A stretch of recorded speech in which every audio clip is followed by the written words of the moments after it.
With Marathon Server Slam over the morning of me recording this, I'm left digesting a pretty solid weekend of my Marathon fill. As a huge Bungie fan, since I could comprehend what video games are, and not a so happy fan given the life of Destiny 2, I've wanted to see Marathon succeed since its announcement. If you need to be brought up to speed, without covering every minute detail, Marathon's early beta testing fell short of expectations after chatter and gameplay from reviewers and content creators of an earlier build circulated. Coupled with the high anticipation for the launch of genre competitor Arc Raiders, a controversy of stolen art in the alpha build design put Marathon on the back burner and even the hot seat for many gamers. Bungie did take full responsibility, crediting the art lifting of artist Anti-Real's designs to a former employee. Anti-Real took to the social platform X in early December, announcing the issue had been resolved. Following this was a rocky road of publicity and trailers from Marathon's team showcasing changes in general work to the game. In light of this, there was a closed technical test of Marathon in late October, around the time the game was originally slotted to release. Competing with Arc Raiders releasing the same weekend, not a lot of chatter came out of this.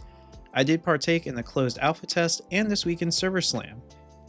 So where is this game landing for me before it comes out in 2 days? Now before I get too far into it, I would like to note that I will be comparing Marathon to Arc Raiders. This is because Arc Raiders has set a new standard for the genre and is a decent reference for most people to understand what I'm talking about given its mass popularity. I would use genre sculptors like The Division or Escape from Tarkov as a frame of reference, but a good amount of people may have no idea what I'm talking about if I do that. So, overall, I had a great time playing Marathon this weekend. At first, I immediately noticed changes to the UI and tutorial of the game. Starting with the bad, I cannot stand the UI of this game. It is busy and confusing. Most of the time I found myself just auto-confirming pop-ups without reading them and had no idea what was going on. It feels like it was designed to be the adult equivalent of a mother handing a toddler an iPad with YouTube shorts pulled up. I can see them tweaking the UI a significant amount in the future. Hopefully for the better, compared to when I logged on to Destiny 2 for the first time in years and couldn't even figure out what I was doing in any manner. Oh, that's so much reading. I'm not reading all that. I'd read a single thing in that shit, but One thing I did notice immediately once I got into combat in the tutorial was some tweaks to the gunplay. It feels dialed in to the Bungie standard. That is a great thing for me and other experienced Bungie gamers. If you didn't experience Halo 3 online, or never got into Destiny, it may feel odd. My friend Jojo, who had never played a Bungie game before, had a difficult time at first and reminded me that those who aren't familiar may have a learning curve in combat. It isn't by any means impossible to get used to, and like any specific long-running game studio, just has its own language. This does bring me to a major point in reflecting on Marathon Server Slam. Will this game be for the mass population of casual gamers the same way Arc Raiders has shown to be? I'm not putting all my eggs in this basket given the game isn't even out yet and will more than likely change a good amount with updates after release, but from what I've seen this past weekend, I'm going to say no. This comes down to the progression system. I logged on the second day of the Server Slam in the morning to play for the first time of the weekend. Playing as a squad of 2, we noticed immediately that those who we were facing had much better builds than ours. There's multiple factors playing into these PvP interactions we kept losing, so let's break it down. oh my god. Oh, it's a fucking team of 3!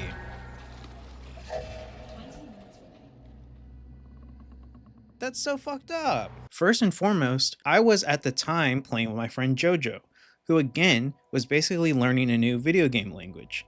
I was in most interactions the last person up and had to choose whether to take on squads of 3 solo or run in the smoke of my assassin character.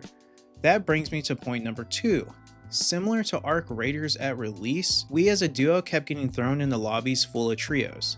I do think this should change. The same way Arc Raiders added lobbies to separate solos, duos, and trios as much as they could. And lastly, we were running free kits as we had just started, and we were going up against people running extra shields and shotguns that had most likely grinded the first day of the Server Slam. This is a huge difference between Marathon and Arc Raiders that makes me think that casual player will die off from its player population. It is very rewarding to grind in Marathon. You can level up all sorts of things, such as how fast you pick up loot and how good your stamina regeneration is. These are unlocked from grinding the faction quests.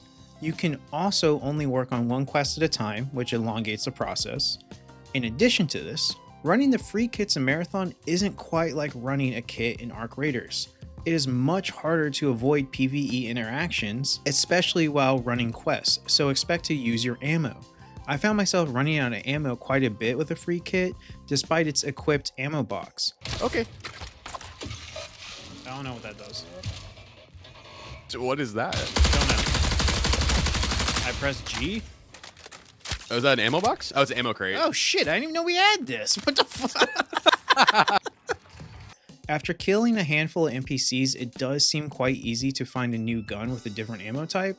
You can also have multiple shields, but with the free kit, you are loaded in with only one. So if you have grinded enough to comfortably run your own built kits, you have a shield advantage, ammo advantage, and the guns do seem to get quite better with higher tiers in non-free kit varieties. In classic Bungie fashion, a shotgun wins every encounter. If you spend any time in Arc Raiders, you know it's not hard at all to take out someone with a level 1 Pharaoh who is running better shield rechargers and a maxed out Bobcat.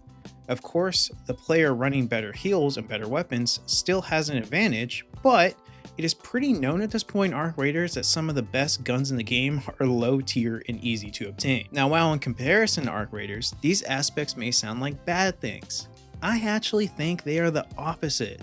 I stopped playing Arc Raiders after 100 hours because I felt that the expedition, the built-in reset option, was not worth it, and a game entirely based around grinding does not have a lot of replayability if the player isn't attached to the reward.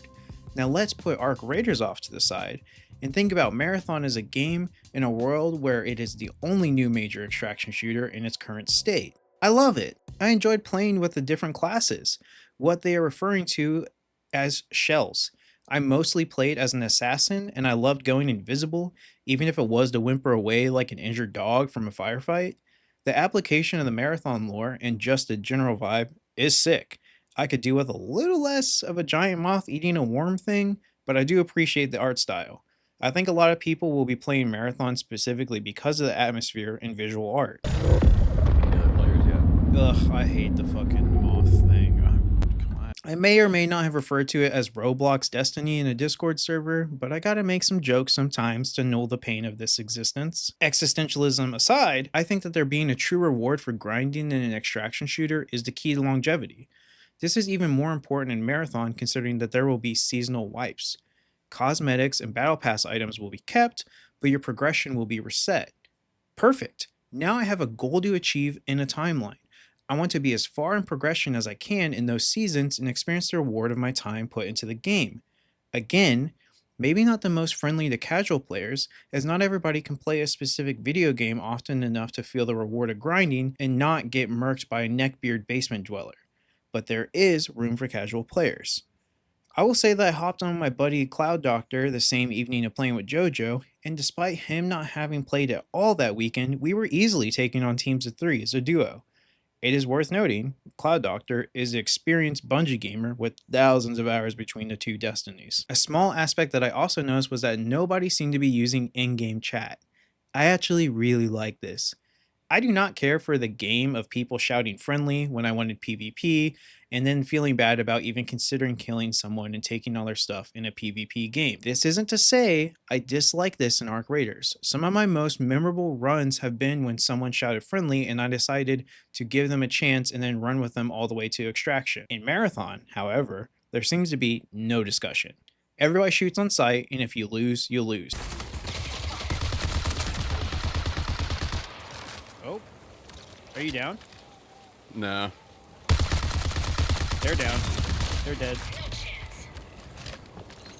Nobody, and I pray it stays this way, shouts at you that they are a bungulator and calls you slurs while you are down. I'll take the animation of someone absolutely destroying me any day. I am just grateful that we will now have the two major options of gameplay loops from the extraction shooter genre. I know I haven't mentioned the beloved Hunt Showdown in this, and that is solely because I haven't tried it yet. If you want to convince my friends to play it with me, or if you want to play it with me, comment down below. With all of this said, I feel that Marathon has done right by giving the game time to cook and time for mistakes to air out. The content seems to be present and worth the $40. What the fuck? What is this? Oh god. Oh my god. All right, here we go. I'm especially curious to see how following the release the game is updated. They more than likely got quite a load of feedback from the server slam and are probably working pretty hard right now to tighten bolts and find fucked up if then statements. That's how all game coding works, right? I just started to dip my toes, so I have no idea. That's why I'm talking about games and not making them. Every day I wake up and I'm so grateful that people are smarter and more talented than me and make my favorite medium of art and entertainment. Is the art in Marathon going to bring you to play? Does Arc Raiders still have its grasp on your free time? Let me know if you'll be playing Marathon or if anybody is even out there. That's all this time. Feel free to like and subscribe if you made it this far, and I will see you in the next one. Peace. I just saw... You see someone? I think so. Yeah, I think I did too. Looking for a crew? Oops. I didn't mean to do that. What the fuck? We gotta go. Go. That was Why did you that do was the most that? aggressive thing you could have done, dude.